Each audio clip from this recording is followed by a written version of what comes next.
السلام عليكم ورحمة الله وبركاته. الحمد لله الذي أبدع الأفلاك والأرضين، والصلاة والسلام على من كان نبيا وآدم بين الماء والطين، وعلى آله وأصحابه وذرياته أجمعين. أما بعد، فقد قال الله سبحانه وتعالى في شأن حبيبه تعظيما وتكريما: إن الله وملائكته يصلون على النبي يا أيها الذين آمنوا صلوا عليه وسلموا تسليما. اللهم صل على سيدنا شفيعنا حبيبنا ومولانا محمد وعلى آل سيدنا ومولانا محمد وبارك وسلم. محترم المقام، قابل صد احترام بزرگوں اور میرے عزیز ساتھیوں، بے انتہا فضل ہے اس رب وحدہ لا شریک لہ کا، جس نے ہم خاکسار بندوں کو، حقیر غلاموں کو اپنے حبیب تاجدار مدینہ احمد مجتبی محمد رسول اللہ صلی اللہ علیہ وسلم کی امت بابرکت میں پیدا فرمایا اور پیدا ہونے کا فخر عظیم عنایت فرمایا، اور اس پرفتن پرآشا دور میں، دین بیزاری کے ماحول میں، پیر شریعت و طریقت عارف باللہ کی صحبت و سنگت عنایت فرما کر ہمارے ٹوٹے ٹوٹے ستاروں کو اور سریا سے بلند و بالا فرما دیا۔ الحمدللہ الحمدللہ علی کل حال۔ محترم حاضرین کرام،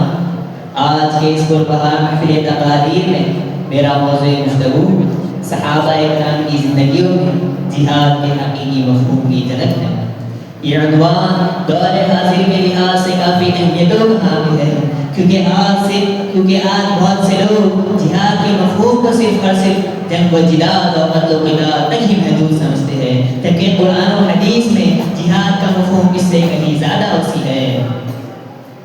محترم حاضرین کرام، سب سے پہلے ہمیں جاننا ضروری ہے کہ جہاد کب اور کیسے فرض ہوئی۔ اللہ رب العزت نے جہاد کو ایک ساتھ مسلمانوں پر فرض نہیں کیا، بلکہ حالات کے مطابق مسلمانوں پر فرض کیا۔ جہاد کے فرض ہونے کے لیے 4 بڑے مرحلے ہیں۔ سب سے پہلا مرحلہ جہاد بالنفس کا ہے۔ اسلام کے ابتدائی 13 سال میں اللہ رب العزت نے کسی بھی مسلمان کو کسی پر بھی ہاتھ اٹھانے کا بھی اختیار نہیں دیا۔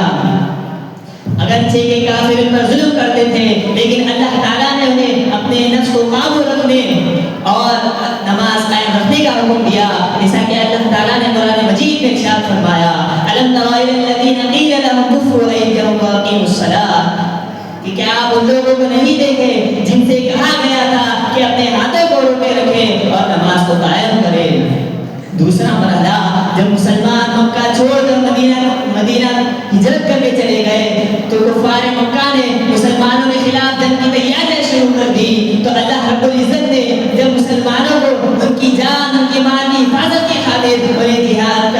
کی اجازت دی، ایسی دفاع کی اجازت دی، جیسا کہ اللہ رب العزت نے ارشاد فرمایا: وَمِنَ الَّذِينَ يُقَاتَلُونَ بِأَنَّهُمْ ظُلِمُوا وَإِنَّ اللَّهَ عَلَىٰ نَصْرِهِمْ لَقَدِيرٌ۔ اجازت دی گئی ہے ان لوگوں کو جن سے جنگ کی جا رہی ہے، کیونکہ ان پر ظلم کیا گیا ہے، اور بے شک اللہ تعالیٰ ان کی مدد کرنے پر کوئی قدرت رکھتا ہے۔ تیسرا مرحلہ، اس مرحلے پر جہاد نہ صرف اجازت رہا، بلکہ اللہ رب العزت نے مسلمانوں پر باقاعدہ جہاد کو فرض کر دیا، جیسا کہ اللہ رب العزت نے قرآن پاک میں ارشاد فرمایا: کتب علیکم القتال وهو کرہ لکم، تم پر قتال یعنی جنگ کو فرض کر دیا گیا ہے، اگرچہ تم اسے ناپسند کرو۔ اسی دور میں جنگ بدر کا واقعہ پیش آیا۔ چوتھے مرحلے میں فتح مکہ کے بعد اللہ تعالیٰ نے تمام مسلمانوں کو یہ حکم دیا کہ دنیا عالم میں جہاں کہیں ظلم ہو رہا ہے، جہاں کہیں کفر و شرک ہے، اسے دور کر کے اسلام کو پہنچایا جائے، جیسا کہ اللہ رب العزت نے ارشاد فرمایا: وَقَاتِلُوهُمْ حَتَّى لَا تَكُونَ فِتْنَةٌ وَيَكُونَ الدِّينُ لِلَّهِ، اور تم انہیں قتل کرو یہاں تک کہ کوئی فتنہ، کوئی شرک، کوئی کفر اور کوئی ظلم کرنے والا نہ بچے، اور دین تمام کا تمام اللہ ہی کا ہے۔ آئیے دوستو جہاد کے حقیقی مفہوم کو سمجھنے کی کوشش کرتے ہیں جسے صحابہ کرام نے ہمیں سکھایا ہے. صحابہ کرام رضی اللہ تعالیٰ عنہم اجمعین نے صحابہ کرام رضی اللہ تعالیٰ عنہم کی اجمعین کی زندگی سے ہمیں معلوم ہوتا ہے کہ صحابہ کرام صرف جہاد کو تلوار اٹھانے کے مطلب تک نہیں رکھے بلکہ اپنے نفس کی اصلاح کرے, حق بات پر ثابت قدم رہے, باطل کے خلاف آواز اٹھائے اور دین اور مسلمان کی دفاع کے لیے اپنی جان, اپنا مال, اپنے اولاد, اپنا خطبہ, اپنا قبیلہ اور ہر اپنی محبوب چیز اللہ کے راہ میں قربان کر دی. اللہ رب العزت کلام پاک میں ارشاد فرماتا ہے وجاہدوا فی اللہ حق جہادہ هو اجتباکم, اور تم اللہ کی راہ میں اس طرح جہاد کرو جیسا کہ جہاد کرنے کا حق ہے اور اسی نے تمہیں چن لیا ہے. رسول اللہ صلی اللہ علیہ وسلم جہاد کی حقیقت کو بتاتے ہوئے ارشاد فرماتے ہیں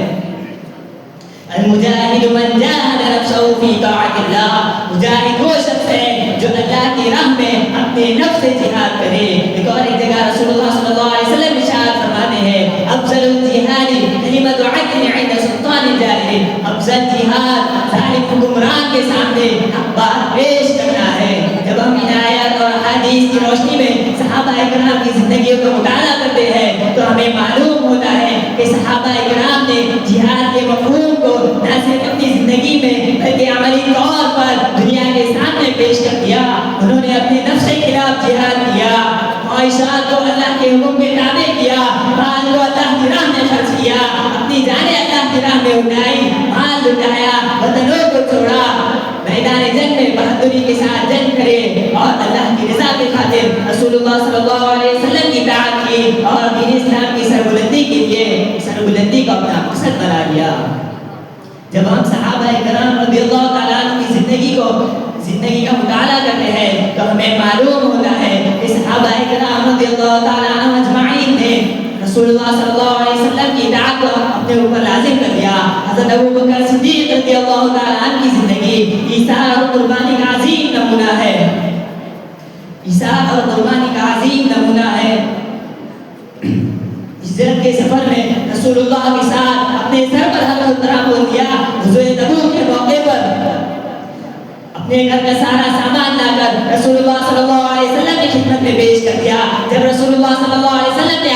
آپ سے ارشاد فرمایا کہ اپنے گھر والوں کے لیے کیا چھوڑا, تو آپ نے ارشاد فرمایا اللہ اور اس کے رسول کے سوا کچھ نہ چھوڑا. بزرگوں, ابوبکر صدیق رضی اللہ تعالیٰ عنہ کی قربانی صرف مالی قربانی نہیں بلکہ اللہ پر کامل بھروسہ اور جہاد بالمال کی عظیم قربانی تھی. حضرت عمر بن خطاب رضی اللہ تعالیٰ عنہ اسلام لانے کے بعد کو عام طور پر قبول کرے اور کسی ملامت کرنے والے کی پرواہ نہ کی خلافت کے دور میں عدل و انصاف, دین و نفاذ کے لیے شب و روز محنت فرمائی اور آپ کی قربانی اسلام کی جد و جہد کے لیے تھی. حضرت عثمان بن عفان رضی اللہ تعالی عنہ دین اسلام کے لیے اپنے مال کو ذریعہ بنائے. جنگ تبوک کے موقع پر کثیر تعداد میں اونٹ, گھوڑے اور جہاد کا سامان رسول اللہ صلی اللہ علیہ وسلم کی خدمت میں پیش کیا اور اسی طرح مدینہ منورہ میں بکرے روما خرید کر مسلمانوں کے لیے وقف کر دیا. یہ اس بات کی کامل دلیل ہے کہ عثمان رضی اللہ تعالی عنہ نے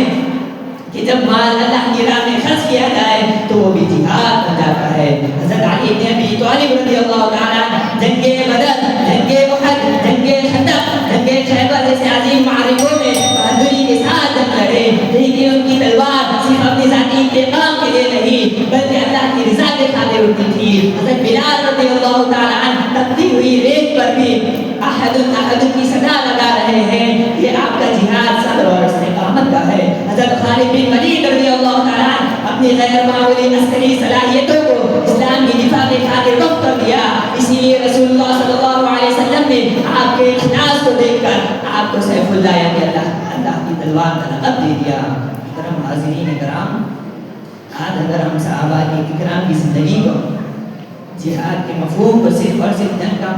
جنگ کا ہی مفہوم سمجھ رہے ہیں, لیکن صرف جنگ کا مفہوم نہیں ہے بلکہ اپنے نفس کی اصلاح کرنا ہے, حق بات پر ثابت ٹھہرنا ہے, باطل کا مقابلہ کرنا ہے اور ضرورت کے وقت اپنی جان, اپنا مال, اپنا خطبہ, اپنا قبیلہ, اپنا وطن اور اپنا ہر محبوب چیز اللہ